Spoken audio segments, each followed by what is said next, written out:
Shalom Bapak Ibu Saudara yang dikasihi Tuhan.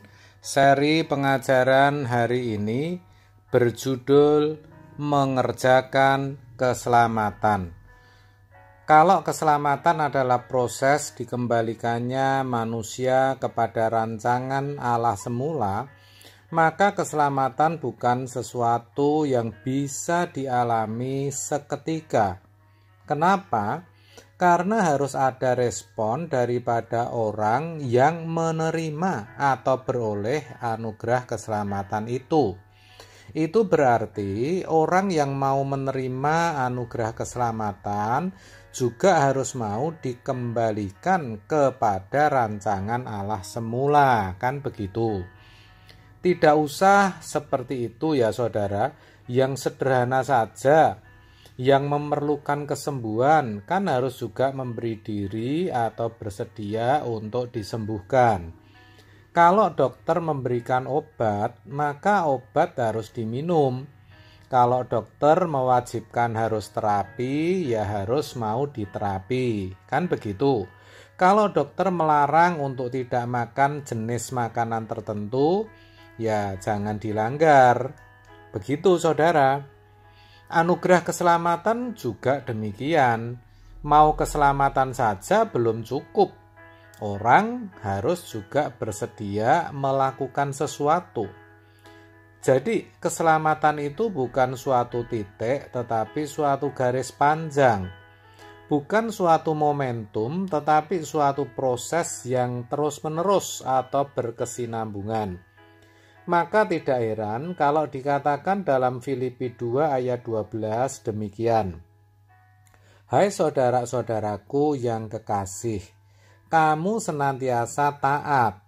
Karena itu, tetaplah kerjakan keselamatanmu dengan takut dan gentar. Bukan saja seperti waktu aku masih hadir, tetapi terlebih pula sekarang waktu aku tidak hadir. Saudaraku, ini adalah surat Rasul Paulus kepada jemaat di Filipi, di mana dia berpesan dan menasehati agar keselamatan itu harus dikerjakan. Maksudnya harus diselesaikan, walaupun Paulus tidak ada bersama-sama mereka.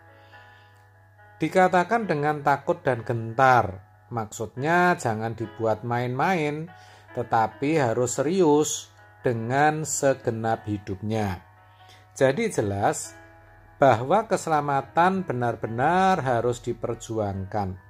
Namanya dikerjakan itu diselesaikan, yaitu diselesaikan melalui peragaan hidup yang selalu menuruti akan kehendak Bapa.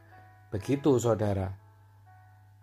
Dalam ayat di bawahnya, di ayat 15 dikatakan, supaya kamu tiada beraib dan tiada bernoda, sebagai anak-anak Allah yang tidak bercela, di tengah-tengah angkatan yang bengkok hatinya dan yang sesat ini, sehingga kamu bercahaya di antara mereka seperti bintang-bintang di dunia.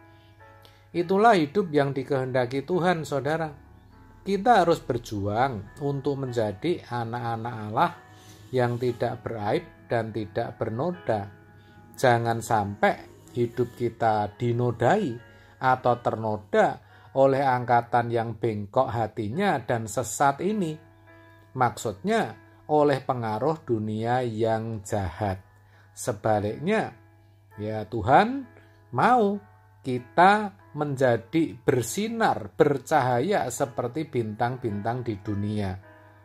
Hidup kita berbeda dengan anak-anak dunia, maksudnya begitu. Memang kalau kita perhatikan dengan semangat zamannya saudara, dunia semakin maju dan berkembang. Teknologi sudah begitu luar biasa canggihnya. Kalau dahulu hanya sebatas telepon, sekarang sudah bisa vid call. Kalau dulu belanja harus datang, sekarang cukup di rumah, barang bisa datang sendiri. Kalau dulu sekolah harus tatap muka, sekarang bisa hanya berhadapan dengan laptop di kamar. itu tidak bisa dihindari, saudara.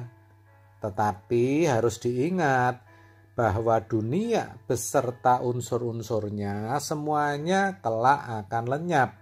Seperti dituliskan dalam 2 Petrus 3 ayat 11. Jadi, jika segala sesuatu ini akan hancur secara demikian, betapa suci dan salehnya kamu harus hidup. Itu artinya semuanya itu sangat berpotensi, maksud saya kemajuan teknologi, semangat zaman, berpotensi membawa manusia kepada kebinasaan atau kematian kekal. Oleh sebab itu, kita harus hati-hati, harus berjaga-jaga, jangan sampai terhisap atau jatuh ke dalam percintaan dunia. Alkitab sendiri berkata, janganlah kamu menjadi serupa dengan dunia ini. Roma 12 ayat 2. Tetapi faktanya memang kita melihat, kita menjumpai banyak anak-anak Tuhan, banyak orang percaya yang sudah jatuh ke dalam genggaman dunia. Bahkan tidak sedikit yang tidak bisa melepaskan diri lagi dan menjadi persis seperti dunia. Hidupnya tidak berbeda sama sekali dengan orang yang bukan Kristen. Bahkan tidak sedikit yang lebih brengsek, saudara. Ini kenyataan. Orang yang seperti itu meskipun Kristen, saudara, itu sudah harga mati. Itu berarti ia tidak mengerjakan keselamatan dan pasti tidak akan beroleh hidup yang kekal. Ironinya, banyak yang tidak menyadari, bahkan berkali-kali diingatkan melalui mimbar gereja, juga tidak mempan. Hatinya terlanjur keras, hatinya sudah melekat dengan dunia. Oleh sebab itu, saudara, mari kita sadar bahwa anugerah keselamatan itu berbeda dengan buah keselamatan. Anugerah keselamatan itu adalah peluang atau kesempatan yang harus direspon, yang harus dikerjakan, yang harus diselesaikan. Sedangkan buah keselamatan itu berbicara hidup kekal yang akan kita terima kelak. Dan cara satu-satunya mengerjakan keselamatan adalah dengan hidup sebersih-bersihnya, hidup sesuci-sucinya sebagai anak-anak Allah. Mari saudara, jangan pasif. Mari kita berjuang untuk hidup kudus. Amin. Tuhan Yesus memberkati.